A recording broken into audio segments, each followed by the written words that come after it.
मुलेने ते प्रयोग करताना किंवा विद्यार्थ्यांनी प्रयोग करताना साहित्य कुठलं केमिकल सांडलं ते भरून आम्ही जेवढं असेल तेवढं, पण ते त्यांना वापरलं आलं पाहिजे, त्यांनी ते सांगितलं पाहिजे. बऱ्याच वेळा आपण काय करतो, शिक्षक आम्हाला पूर्वी पण फळावर लावायचे, साहित्य नव्हतं तसं, फळावर काच वेळेशी लावायची आणि स्पिरिटचा दिवा ठेवायचा, बस संपलं, समजलं हो म्हणायचं.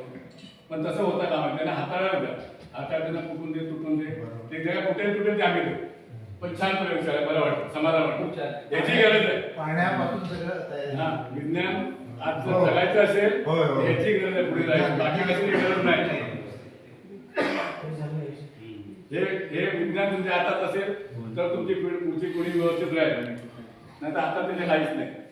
तुमचं ध्येय तसंच आमचं पण, ही शाळा जास्तीत जास्त कशी दर्जेदार करता येईल. आताच्या या वर्षी 259 शाळा माध्यमिक शाळा बंद होणार होत्या, 127 शाळा, त्याचे 259 शिक्षक, 125 विद्यार्थी, शिपाई आणि लेखक एवढे अतिरिक्त झालेले आहेत समायोजनासाठी.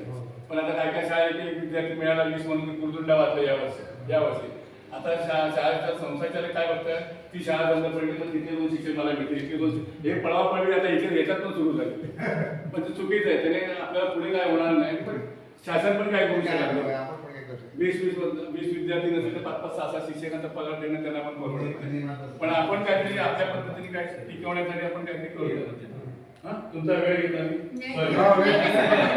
काय